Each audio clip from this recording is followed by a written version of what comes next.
Bonjour mesdames et messieurs, nous sommes dimanche 4 mars 2018, bienvenue dans votre édition, voici les titres de ce 13h. Le Salon international de l'agriculture de Paris referme ses portes ce dimanche, mais avant, nos reporters sur place ont promené leurs caméras dans les allées de ce salon aux allures de fermes géantes. Ils nous feront découvrir quelques-uns des 4000 animaux exposés pour cette édition 2018. 6 nouveaux géomètres experts viennent de rejoindre le cercle très fermé des géomètres experts de Côte d'Ivoire qui comptait jusque-là 34 membres. Pourquoi si peu de géomètres experts dans notre pays? Et dans ce journal, nous tenterons de mieux vous faire connaître ce métier et le rôle véritable de ceux qui l'exercent. Et puis, en Italie, les élections législatives ont lieu ce dimanche. Les bureaux de vote ont ouvert à 7 h et quelques 46 millions d'électeurs sont appelés aux urnes. Les bureaux ferment à 23 h, mais les résultats ne seront connus que lundi ou mardi en raison de la complexité du nouveau système de scrutin. Le Fonds de développement de transport routier est un établissement public à caractère industriel et commercial créé le 12 mars 2014 pour promouvoir le financement d'un transport routier émergent à l'horizon 2020. Placé sous la tutelle technique du ministère des Transports et sous la tutelle économique et financière du ministère chargé de l'économie et des finances et du ministère chargé du budget, le FDTR a pour mission de développer le transport routier et apporter des ressources financières, matérielles et humaines en faveur des entreprises de transport routier. Et depuis quelque temps déjà, le renouvellement du parc auto ici en Côte d'Ivoire est à l'ordre du jour. De quoi s'agit-il exactement? Ce projet est-il obligatoire? Qui y a droit? Et voilà autant de questions que nous poserons dans le cadre du magazine du dimanche au premier responsable du fonds présent sur notre plateau, Monsieur Mohamed Kouyaté, le DG du Fonds de développement du transport routier. Bonjour Monsieur Kouyaté. Monsieur, bonjour. Bienvenue sur notre plateau. Merci. On se retrouve dans 30 minutes. Tout à fait. À tout à l'heure. À tout à l'heure. Mais avant, je vous amène en France où se tient depuis une dizaine de jours le Salon international de l'agriculture de Paris. Un salon qui avait tout d'une véritable ferme géante avec plus de 4000 animaux. Allons-y dans les allées des différents pavillons pour découvrir ces animaux. Le guide s'appelle Hugues Hervé Blé, l'un de nos envoyés spéciaux à Paris.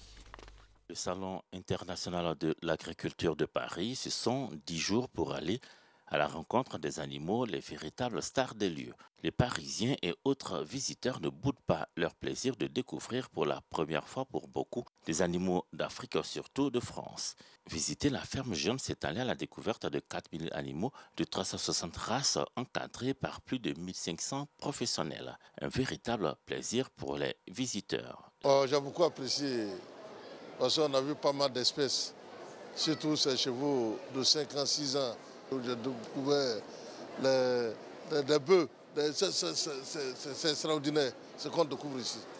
La première des stars du salon, c'était la Haute. Le jury du salon choisi pour ses qualités physiques et professionnelles vient d'un élevage de 130 vaches au Brac. Âgée de 6 ans, elle partage son enclos avec son dernier né, Olympe. La participation des animaux au salon nécessite la mise en place d'un système sanitaire pour gérer tout stress et leur éviter des problèmes infectieux. Il faut surtout les préparer en amont. Un mois avant, on l'a tondu. Alors, la particularité de Fantasia, c'est qu'elle était déjà préparée. Elle a participé à plusieurs concours, au Spas, à Rennes. Donc, le dressage a été facile pour ce concours-là. Sinon, autrement, ça prend plusieurs temps. Il faut 1 mois, 2 mois, selon le caractère de l'animal. On commence par les attacher. On leur lève la tête un peu plus haut pour qu'elles commencent à prendre une posture pour le concours. Et sinon, c'est de l'entraînement tous les jours, on répète les gestes. Et elles prennent le rythme et après, ça se passe très très bien. Et 15 jours avant le salon, moi personnellement, je commence à les laver tous les jours pour qu'elles prennent l'habitude aussi d'être lavées tous les jours. Fantasia est de la race Emmental. Elle pèse 916 kg et vaut 3000 €. Sur ce salon, elle rivalise de beauté avec plusieurs autres vaches, comme celle-ci en train d'être bichonnée par son propriétaire et son équipe. Ici, on a des vaches de race au Brac. Donc d'ici une demi-heure, on va avoir le concours de la race dans le Grand Ring au Salon d'agriculture. Du coup, on est en train de préparer nos animaux pour le concours. Donc on leur polit les cornes, on leur ébouriffe un peu le poil pour qu'elles soient plus jolies, pour qu'elles restent plus belles. Voilà. C'est une vache de 6 ans. Voilà. Elle fait 810 kg. Tout au long du salon, les professionnels ont l'occasion de présenter leurs animaux sur un ring et de les faire admirer par un public de connaisseurs, de gagner pour les meilleurs parmi eux des trophées. Le Salon de l'agriculture de Paris, qui a reçu environ 620 000 visiteurs depuis l'ouverture le samedi 24 février dernier, referme ses portes ce dimanche. La Côte d'Ivoire s'y connaît en agriculture et d'ailleurs son succès repose sur l'agriculture. Et par elle, principalement par la culture de l'anacarde, l'on peut mettre fin à l'immigration clandestine. L'idée a été avancée jeudi dernier lors d'une conférence de presse par le secrétaire général de Filcajou, la Fédération internationale pour la filière cajou. Occasion pour Mamoudou Meïté d'exposer également sa vision de la filière anacarde. C'était au micro de Jean-Louis Gbangbo. C'est un véritable cri de cœur que pousse Mamoudou Meïté relativement au phénomène de l'immigration clandestine. Pour le secrétaire général de la Fédération internationale pour la filière cajou, l'une des solutions à ce phénomène est de mieux promouvoir la culture cajou afin de lui permettre d'insérer le plus grand nombre de ces jeunes candidats à l'aventure. Car, explique-t-il, cette filière renferme d'énormes potentialités économiques. Celui qui a 10 hectares, ça fait 30 millions. Ça, c'est en amont d'abord. Les magasins, les gens qui travaillent dans ce c'est des centaines et des milliers de personnes. Surtout les femmes. Ça règle le problème du genre. Parce qu'il y a des femmes qui sont candidates à l'immigration. Elles ont 3 000, 4 000 francs pour le triage de séchage par jour. Ça, c'est beaucoup d'argent pendant la période. Mamoudou Meïté propose l'introduction de la culture d'anacarde dans les zones considérées aujourd'hui comme pourvoyeuses de l'immigration clandestine. La file cajou décide de faire de la région du Haut-Sassandra, surtout de Daloa, l'un des grands pôles de développement de la filière anacarde et un pôle d'industrialisation. Le secrétaire général de la file cajou plaide également pour une hausse du prix plancher du kilogramme de noix de cajou. Un prix rémunérateur contribuerait selon lui à lutter contre la pauvreté dans les zones de production et par ricochet contre l'exode des jeunes. De l'agriculture à l'éducation, et c'est à Divo que nous allons. L'ONG Hope, One Hope, a initié récemment une conférence à l'endroit des élèves de terminale des lycées modernes 1 et 2 de la ville. Une conférence qui a porté sur les outils nécessaires au développement des compétences personnelles afin de mieux s'orienter après le baccalauréat. Les précisions de Moussa Konaté. La classe de terminale, dernier niveau d'apprentissage scolaire secondaire, étape où l'on passe le baccalauréat pour entamer des études supérieures ou même une carrière professionnelle. Mais pour de nombreux élèves, difficile de savoir où aller et que faire après la terminale. Très peu d'élèves ont de très grandes ambitions. Le plus souvent, lorsqu'ils sont en terminale, ils cherchent à avoir le bac et juste après le bac, ils cherchent à faire un petit boulot. C'est-à-dire qu'ils commencent à se chercher un peu. Or, ils ont tout un potentiel. Ils peuvent aller plus loin que ça. Le rêve de devenir quelqu'un ou exercer un métier plus tard. Comment définir des objectifs pour y arriver? Une question abordée au cours de cette conférence à l'endroit des élèves des lycées modernes 1 et 2 de Divo. Une initiative de l'ONG One Hope. Les éléments qu'il faut faire, à savoir, premièrement, c'est qu'il faut valoriser le temps. Deuxième chose, il faut travailler durement, réfléchissant profondément. La troisième chose, c'est qu'il faut prioriser les relations humaines. La quatrième chose, il faut accroître ses connaissances. Et puis la cinquième chose, c'est qu'il faut développer des idées en termes de projets. Et enfin, la dernière chose, c'est qu'il faut avoir la foi et la garder. Voilà tous ces éléments que j'essaie de résumer pour traduire ça aux jeunes gens. Le rêve est permis à tout le monde. Tout le monde a un rêve, mais comment atteindre ce rêve-là, c'est ça qui était le point le plus difficile. Et je pense qu'il a pu nous éclairer sur ce point. Et après le bac, il y a d'autres défis à relever, mais je pense que je peux tenir. J'ai choisi mes matières de base comme SVT, maths, physique, et renforcer dans ces matières pour pouvoir réussir mon objectif, être informaticienne. Pour mieux affronter les réalités après le baccalauréat et réaliser son rêve, il faut se préparer dès à présent. Message bien perçu par les apprenants. Ils sont également encouragés à travers des dons. Les meilleurs élèves des classes de terminale du premier trimestre ont été récompensés. Eux ont su s'orienter après le baccalauréat. Ils sont au nombre de 6, ces nouveaux géomètres experts qui ont prêté serment vendredi. Ils intègrent ici le cercle très fermé des géomètres experts qui comptaient jusque-là 34 membres. C'était en présence de notre reporter Franck Quadio qui a profité de l'occasion pour creuser le métier, tenter de mieux faire comprendre les contours de l'activité et connaître le rôle véritable du géomètre expert en matière de sécurisation foncière.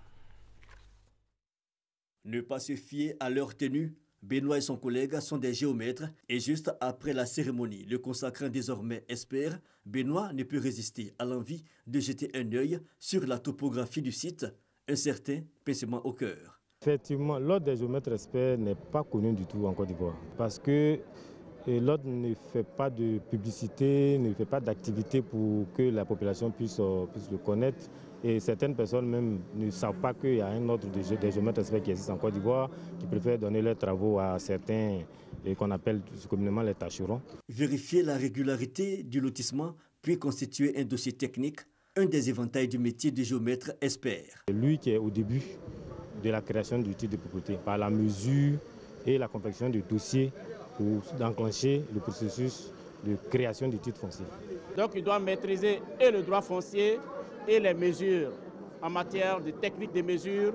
Le géomètre expert est le seul, je peux dire, habilité à faire les délimitations des terres, délimitations des parcelles, à calculer les superficies.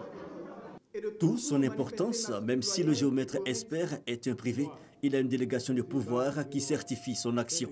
L'État a fait délégation de pouvoir pour que le géomètre expert signe le document qui va permettre à un Ivoirien ou à tout usager d'obtenir son titre foncier. Donc c'est le premier pilier. Il y a un deuxième pilier qui est à l'administration, qui est le géomètre assermenté du cadastre, qui lui est un fonctionnaire de l'État, mais qui va techniquement contrôler le dossier que le géomètre expert qui est privé aura réalisé et qui fournit le bornage, qui fait le PV du bornage contradictoire. Ensuite, il y a le conservateur de la propriété foncière et des hypothèques qui, lui, immatricule le terrain. Mais je dois préciser que ces personnalités de l'administration travaillent sous leur propre responsabilité, comme le géomètre expert. Un des plus vieux métiers du monde, 1700 ans avant Jésus-Christ, le métier est codifié en Côte d'Ivoire depuis le 3 août 1970. Ils étaient 34 géomètres experts en Côte d'Ivoire. Eh bien, depuis quelques jours, ils sont 40. 6 nouveaux géomètres experts ont prêté serment. Adama Sissé, saint de corps et d'esprit, je jure d'exercer la profession de géomètre expert. Prestation de serment et joie pour Benoît et ses amis. C'est un sentiment de joie. En même temps que c'est un sentiment de joie, mais c'est une lourde tâche qui nous attend sur le foncier. Donc on a intérêt à se concentrer et puis à faire ce qu'il y a à faire. Double satisfaction aussi pour le Conseil national de l'ordre des géomètres experts. Sera bientôt construit la maison du géomètre, comme pour donner une visibilité à une profession trop longtemps restée loin des projecteurs. Rendons-nous à présent dans l'Agnébi, Tiassa, où la valorisation des déchets était hier à l'ordre du jour. La valorisation des déchets et les opportunités d'emploi des jeunes, voilà le thème de la journée dite libérale à l'initiative du Forum des libéraux de Côte d'Ivoire qui prône le libéralisme, l'initiative privée et l'entrepreneuriat. Il s'est agi pour l'instance de sensibiliser la jeunesse sur les avantages de la transformation des déchets et les opportunités d'emploi dans la filière. Moussa Konaté, de retour d'Agboville. Les ordures, on en produit tous les jours. Leur élimination nécessite beaucoup d'efforts. De la précollecte à la décharge, l'activité peu modernisée est exercée par moins de jeunes. On considère que les déchets, vraiment, c'est un métier, n'est-ce pas, salissant, n'est-ce pas, qui ne fait pas honneur, n'est-ce pas, à la jeunesse. Et pourtant, la filière déchets est source d'emploi grâce à la transformation. À travers cette activité dénommée la Journée libérale à Agboville, dans la région de l'Agnébi-Tiassa, le Forum des libéraux de Côte d'Ivoire sensibilise les jeunes sur les avantages de la valorisation des déchets. Ce secteur est porteur d'opportunités énormes et qu'il reste encore exploité qu'à 30% de ses possibilités. Et donc le Forum des libéraux à la recherche des opportunités, c'est-à-dire que ce secteur-là, il faut communiquer dessus, il faut sensibiliser les jeunes à aller vers ce secteur qui peut être source de satisfaction à leurs problèmes d'employabilité. Avec l'appui de l'Agence Emploi Jeunes et de la Fondation Friedrich Naumann, des techniques de transformation des déchets et des potentiels métiers liés au secteur sont expliqués à la jeunesse. Il est possible pour le secteur des déchets de pouvoir environ de participer ou de contribuer à environ 11% du PIB, d'employer au moins 9% de la population et d'aller des recettes d'exportation autour de 8% à peu près. Donc c'est des valeurs que nous avons suite à l'étude que nous avons réalisée sur le secteur des déchets qui a donné le résultat qu'on a appelé l'étude des métiers de la salubrité. Le Forum des libéraux de Côte d'Ivoire existe depuis 2014. C'est une plateforme de jeunes cadres qui œuvre pour la promotion du libéralisme, de l'initiative privée et de l'entrepreneuriat. La Côte d'Ivoire propre, sans déchets dans nos rues, de quoi impressionner les touristes, mais aussi les Ivoiriens qui pendant plusieurs années étaient loin de la mère patrie du fait de la crise sociopolitique et maintenant qui rentrent dans leur pays par vagues successives. 103 parmi eux sont rentrés ce week-end de la Guinée. À leur arrivée à Sipilou dans l'ouest du pays, ces anciens exilés ont été pris en charge par le gouvernement et ses partenaires. Suivons la correspondance de Eve Boué. En 2002, je suis heureux de rentrer dans mon pays. Comme la guerre est finie, je rentre dans mon pays. Même si je n'ai rien derrière moi, je préfère rentrer dans mon pays. Je suis sorti depuis 2002. Je vois que la paix est rentrée dans mon pays, c'est pourquoi je rentre. J'ai quitté la Côte d'Ivoire depuis 2004. Aujourd'hui, vraiment, parce que je vois qu'il y a la paix chez moi. Chacun est mieux chez soi. Félix, Sylvain et Sidiki font partie des 103 Ivoiriens qui viennent tout juste de rentrer au Bercail après plusieurs années d'exil en Guinée. Foulant pour la toute première fois le sol de la mère patrie, après tout ce temps, ils sont remplis d'espoir.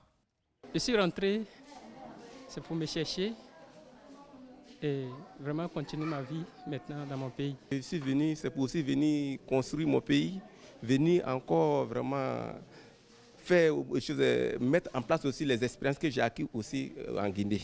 Les autorités ivoiriennes rassurent que leurs préoccupations liées à leur réinsertion socio-économique sont déjà étudiées. Ce convoi est le tout premier de l'année 2018. C'est un rapatriement volontaire organisé par l'État de Côte d'Ivoire, le HCR et ses partenaires. Ça passe par d'abord des campagnes d'information sur les sites des réfugiés pour leur parler un peu de la situation qui prévaut au pays. On les enregistre parce que c'est un rapatriement volontaire, ce n'est pas forcé. Dès qu'ils ont une information suffisante pour entrer, ils prennent la décision et nous, on fait la facilitation. Accueillis au poste frontalier de Sipilou, ils ont passé une nuit dans le camp de transit de Danané avant leur destination finale dans leurs localités respectives. Pour les aider à démarrer une nouvelle vie, ils reçoivent une dotation financière et une ration alimentaire pour 3 mois. Ces 103 ex-réfugiés sont composés de 40 hommes et 63 femmes. 44 femmes rurales et urbaines actrices de développement en matière d'autonomisation de la femme ont été choisies par la Commission nationale des droits de l'homme. Elles ont été célébrées récemment dans le cadre de ce mois de mars, mois consacré à la femme. Une occasion pour la CNDHCI de célébrer le mérite et les initiatives de ces associations féminines de promotion de la femme. On en sait plus avec Franck Quadio. Belle journée de labeur, ces femmes à San Pedro ont uni leurs forces pour mener plusieurs activités. Et comme c'est un grand groupe, nous avons monté ce projet pour pouvoir mettre des femmes en activité. Générer du revenu et mener une politique de solidarité, ce n'est pas qu'en zone rurale. Dans la commune de Koumassi à Abidjan, cette dame gère l'association de femmes appelée Nzassa. Nous assistons à l'une de leurs réunions hebdomadaires. Elles sont nombreuses, nous sommes près de 1000 femmes. Et nous sommes regroupés effectivement par groupe, mais pas par groupe d'activité. Parce qu'on a des associations où il y a des femmes commerçantes, il y a des femmes qui n'ont pas encore commencé quelque chose, qui ont envie de faire quelque chose. Il faut les récupérer pour qu'on puisse les aider à faire quelque chose, afin qu'elles puissent, n'est-ce pas, s'épanouir. Des associations de ce type, il y en a dans toutes les régions et districts du pays. La Commission nationale des droits de l'homme a décidé de les célébrer en prélude à la journée internationale de la femme le 8 mars prochain. 44 femmes à l'honneur, 31 pour chaque région et 13 pour les communes d'Abidjan. Reconnaître le travail de ces valeureuses femmes qui tiennent leur foyer, qui tiennent leur famille, qui soutiennent leur mari dans les charges de l'éducation, dans les charges de la santé. Et donc ces femmes qui contribuent à l'avancée des droits de leur communauté. Des femmes qui œuvrent pour le bonheur d'autres femmes, le soutien à l'autonomisation, une démarche permanente de la première dame, Dominique Ouattara. En leur apportant un appui à travers le fonds d'appui aux femmes de Côte d'Ivoire. Doté donc d'une enveloppe de plus de 10 milliards, ce fonds mis en place depuis 5 ans permet à plus de 125 000 femmes de mener des activités génératrices de revenus à travers toute la Côte d'Ivoire. Madame la Première Dame s'est engagée à accroître ce fonds afin que davantage de femmes puissent en bénéficier et sortir leur famille de la pauvreté. Les femmes ont le soutien des rois et chefs de Côte d'Ivoire. Je vous encourage à redoubler d'efforts pour la promotion de l'entrepreneuriat féminin afin de demeurer des catalyseurs de changement dans vos communautés respectives. Un diplôme, un trophée et une somme symbolique, des bénéficiaires heureuses mais conscientes des difficultés de leur mission. C'est un ouf de soulagement, nous sommes très heureuses. C'est en travaillant, c'est au bout du travail que nous voyons vraiment les mérites. Et c'est ce que nous continuons de dire aux femmes. Nous le faisons avec nos propres moyens, on organise les femmes telles que moi j'ai à peu près 30 sections de femmes aujourd'hui. Pouvoir commercialiser la production et avoir aussi accès à des financements. Et par rapport à ça, au niveau de notre union, nous sommes en train de créer une banque pour le monde rural. La Commission nationale des droits de l'homme, CNDACI, est à sa seconde initiative du genre. L'année dernière, 31 femmes défenseurs des droits de la femme avaient été célébrées. Il s'appelait Traoré Aboubakar Sidi, que ses proches l'ont surnommé Bouba. Il avait 4 ans. Enlevé la semaine dernière à Williamsville, dans la commune d'Adjamé, Bouba a été retrouvé plus tard, mort, vidé de son sang et mis en terre derrière le CHU d'Angers. Hier samedi, au matin, une semaine tout juste après ce crime rituel, dans un élan de solidarité, dans le silence et la douleur, des centaines de personnes vêtues de blanc ou de noir rendent un ultime hommage au petit Aboubakar Sidi par une procession. Procession suivie de recueillement, moments d'émotion, de larmes et de prières auxquels ont pris part nos reporters Davis Oyo et Michel Digré. Comme une étoile dans le ciel, je te vois sourire depuis les nuages. Si son destin a croisé celui de la mort à l'âge de 4 ans, Bouba aura réussi en quelques jours à graver son nom dans le cœur des Ivoiriens qui, à l'unisson, le pleurent ce jour, aux alentours du site où son assassin l'avait enseveli après son forfait.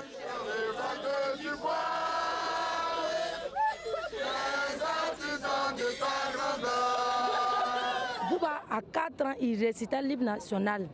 Il chantait l'hymne national de Côte d'Ivoire normalement et il le faisait même en poésie. Venus de toutes les communes du district d'Abidjan, ils ont tenu à rendre un dernier hommage à Bouba à travers une marche pour dire non au phénomène d'enlèvement des enfants.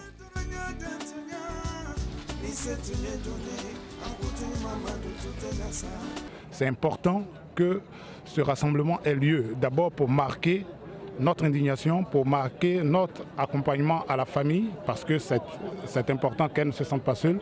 Et il est important aussi que tout le monde sache qu'on ne peut pas impunément faire du mal à des enfants. Qu'il y ait une synergie entre les autorités, les populations, les parents, les familles, les voisins, qu'on se retrouve pour essayer de voir comment enrayer ce fléau.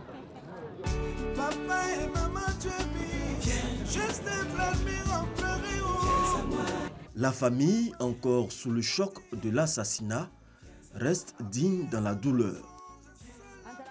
Bouba n'est pas mort, Bouba est toujours avec nous. Je remercie tout le monde entier, tous ceux qui ont tenu à faire le déplacement aujourd'hui en faveur de Bouba, qu'Allah fasse que toutes ces personnes-là soient fortifiées. Le gouvernement ivoirien a marqué sa présence aux côtés des marcheurs. Tout à l'heure, je l'ai écrit dans le livre d'or. Ces enfants sont l'avenir de notre pays. Ils ne doivent pas subir ce genre de situation et nous ne disons plus jamais ça. Chacun de nous doit être vigilant. Partout où nous verrons un enfant, nous avons le devoir de protéger cet enfant-là.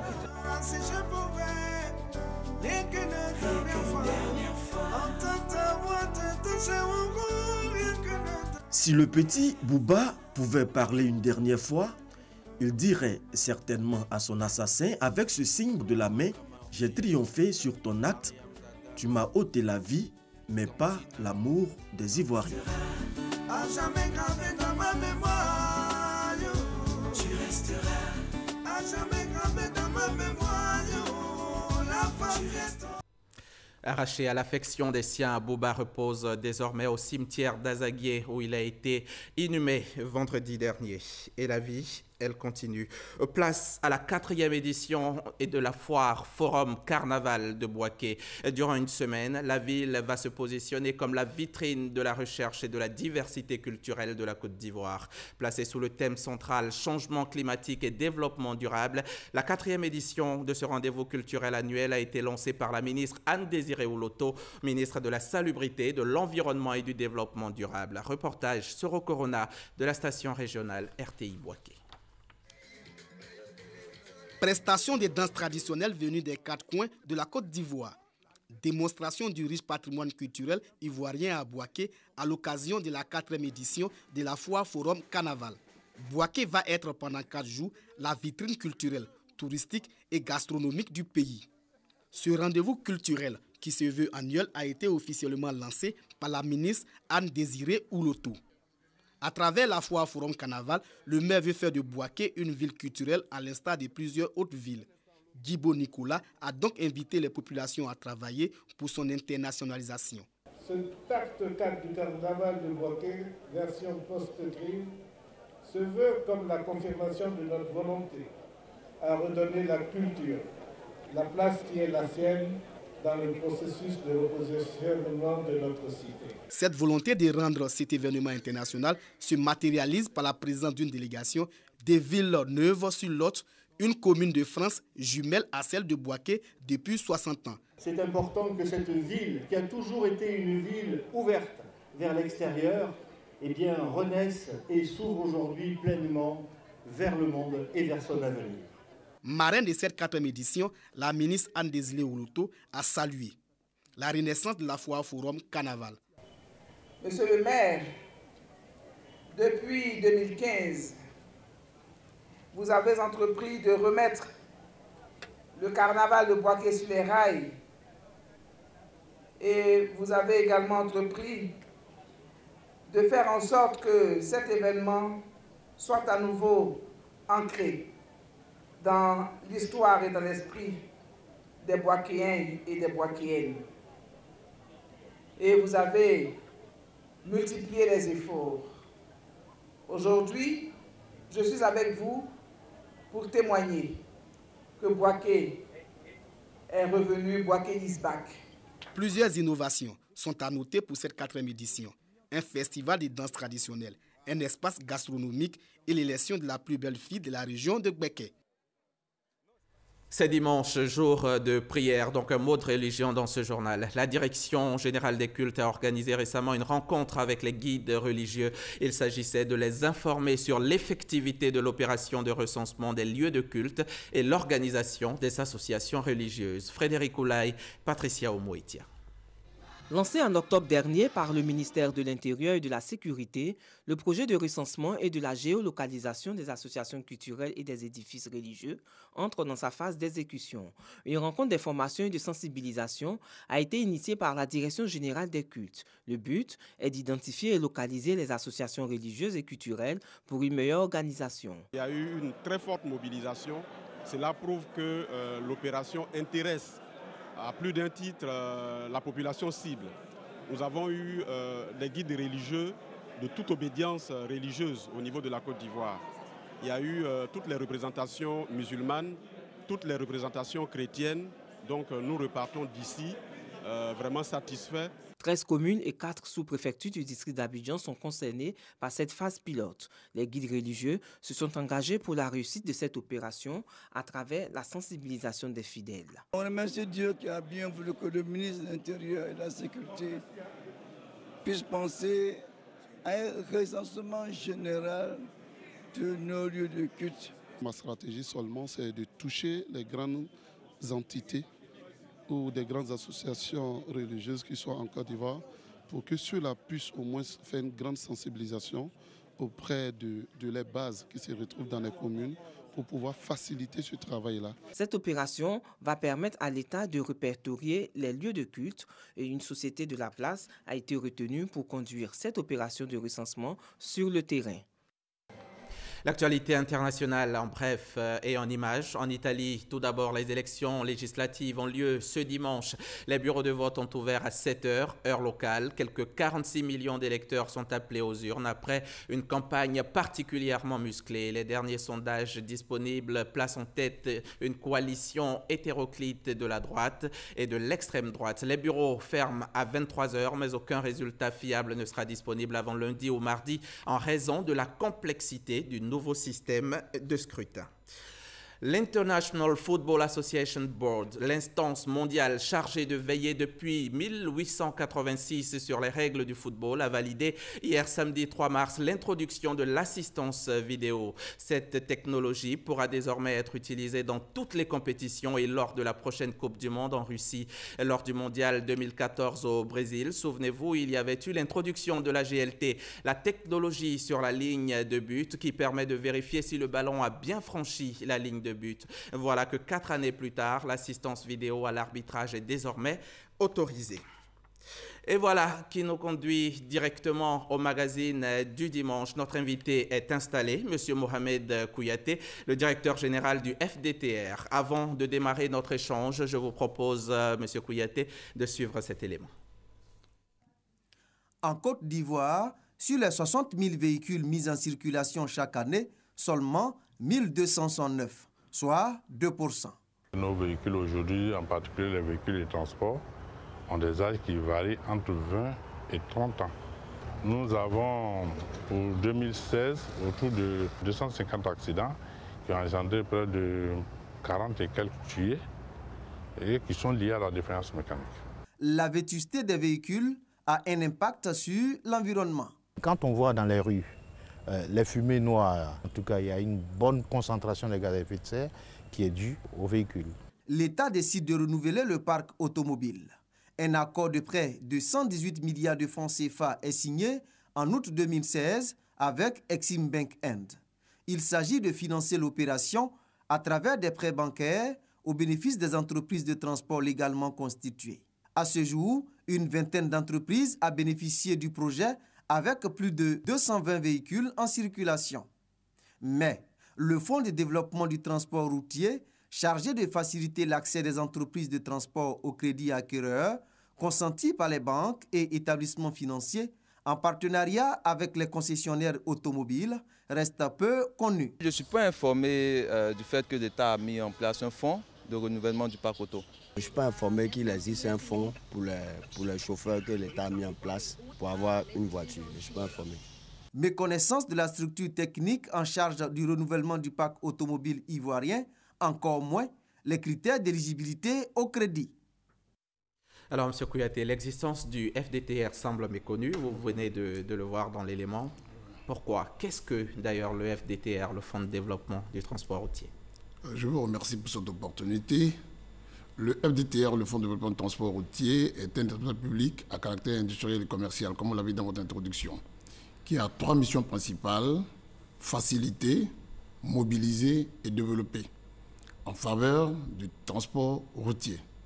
Et comme vous l'avez dit également, notre vision, c'est de promouvoir le financement d'un transport routier émergent à l'horizon 2020. Peu connu parce que le fonds a connu 3 inflexions majeures. Au début, le fonds était dans une forme de service rattaché au cabinet du ministre. Ensuite, le fonds a évolué vers le statut de projet national. Et depuis 2014, le fonds a un statut d'établissement public à caractère industriel et commercial. Pourquoi pas de communication, peu de communication sur le fonds? Nous l'avons développé en termes de stratégie exprès. Parce que pendant ce temps, nous n'avions pas de matière sur laquelle nous devons communiquer. Et depuis bientôt 2 ans, nous avons commencé à mettre des véhicules en circulation.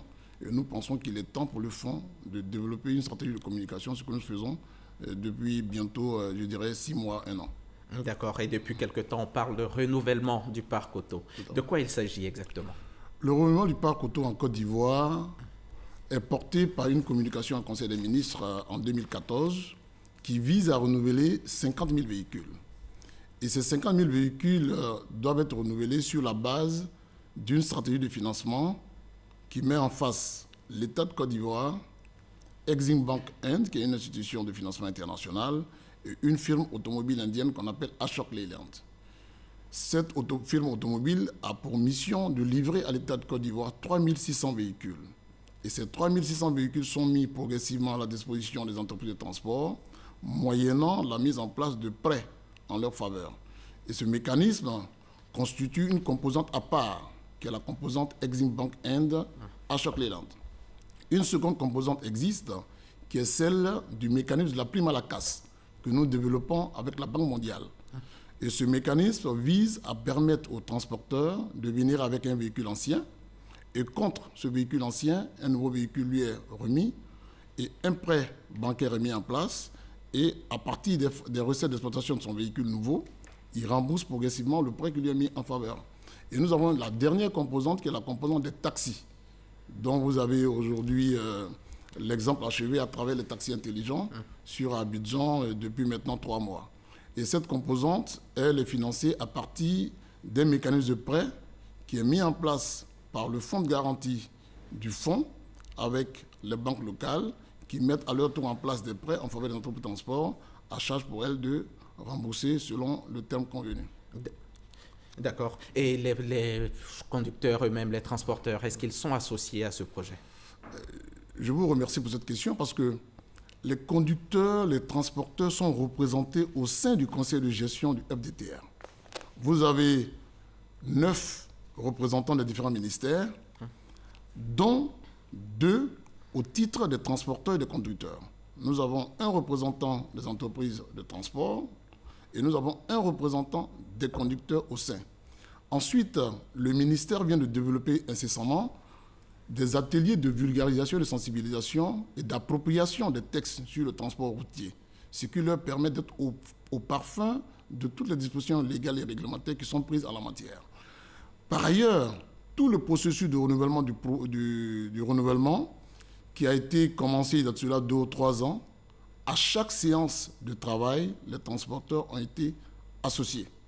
Et il est important de souligner ici que les transporteurs avec lesquels nous travaillons, notamment ceux du Haut Conseil des entreprises de transport routier de Côte d'Ivoire, ne sont pas une génération spontanée.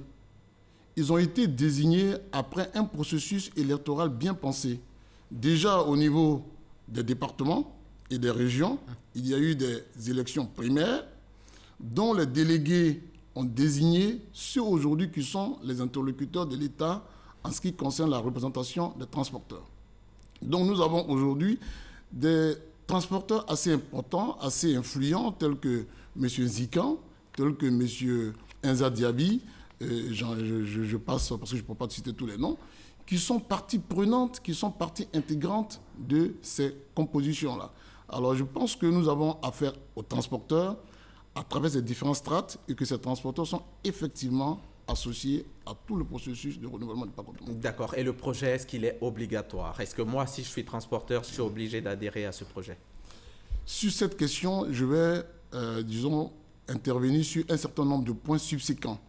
Le premier, le projet n'a jamais été obligatoire et il ne le sera jamais. Pourquoi? Parce qu'il faut d'abord librement adhérer au projet en saisissant le directeur du fonds par une lettre d'adhésion. Ensuite, il y a un prêt qui est derrière le remboursement que vous devez absolument acquitter de manière libre. Et il y a un projet de business plan que vous devez porter pour dire quelle est la rentabilité du projet et sur lequel vous vous engagez.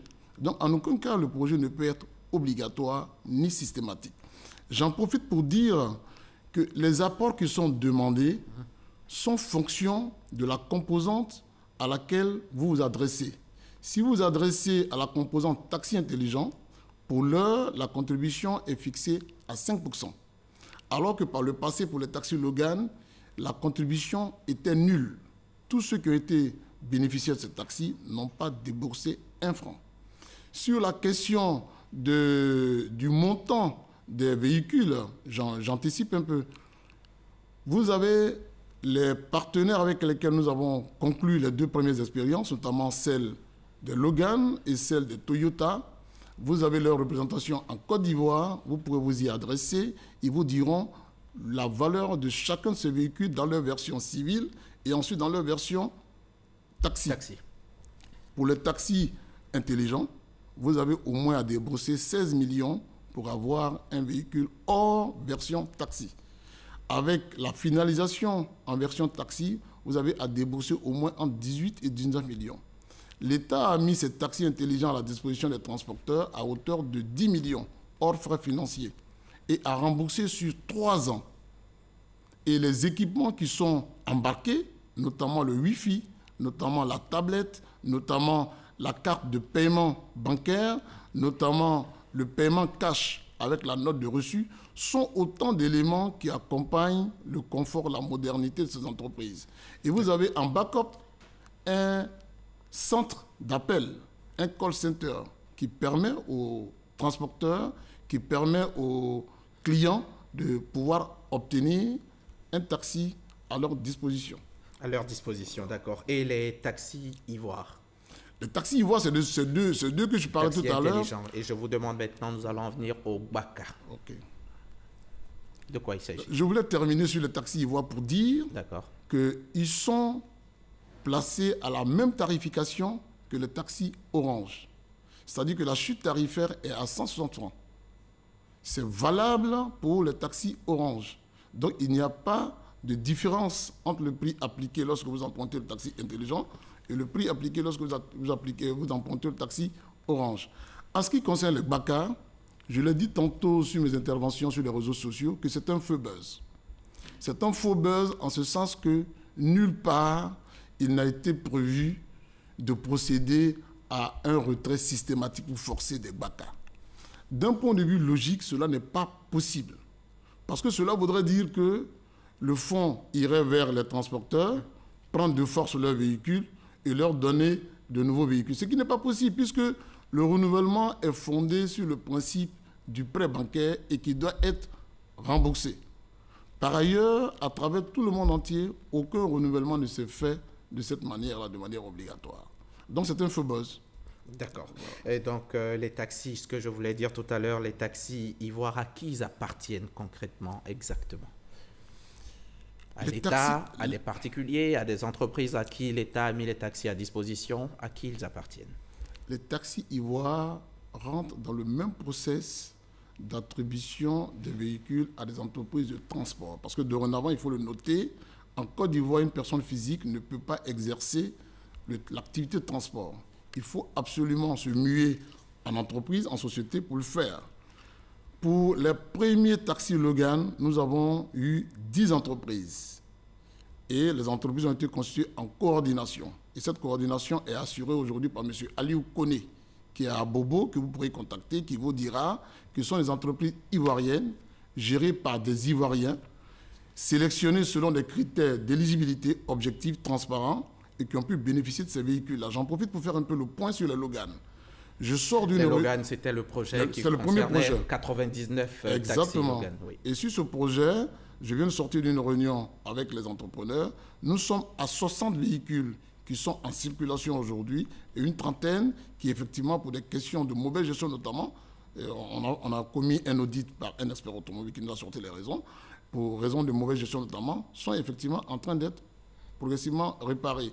Alors, sur la question des taxis intelligents, je vous l'ai dit, les taxis intelligents appartiennent à des entreprises privées ivoiriennes qui se sont constituées en coordination et dont la présidente est Mme Kwasi Evelyne et qui pourrait éventuellement vous donner de plus en informations. DG, c'est quoi le bilan de ce projet aujourd'hui? Le bilan de ce projet, il faut le prendre à 3 niveaux. Au niveau de la composante Ashok-Leland, nous avons actuellement en attente de mise en circulation 500 véhicules. Et progressivement, le ministre nous a instruit de pouvoir mettre à la disposition ces véhicules sur l'ensemble des chefs-lieux de région en Côte d'Ivoire. Sur la composante taxi, nous avons déjà lancé 227 taxis.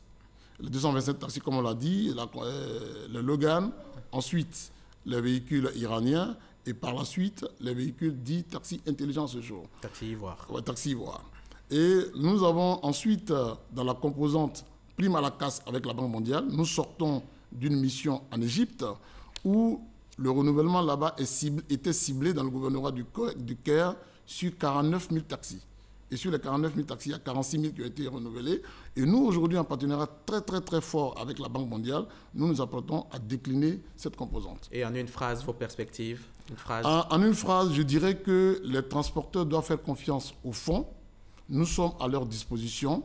Et le ministre nous a instruit de porter la cadence des taxis à 2000 taxis par an à compter de cette année. Et nous nous y employons. Nous comptons sur le partenariat des banques, sur le partenariat des transporteurs. Tout ce qui pourrait être dit sur ce projet, le fonds est disposé à donner la vraie information. Venez à la vraie source. Merci. Merci, M. Kouyaté. Mohamed Kouyaté, le directeur général du Fonds de développement du transport routier. Avec vous, nous parlions du renouvellement du parc auto. Merci encore d'avoir répondu à notre invitation. Tout le plaisir. Et c'est ici que l'on s'arrête pour ce Dimanche Magazine. C'est également la fin de ce 13h. Merci de nous avoir suivis.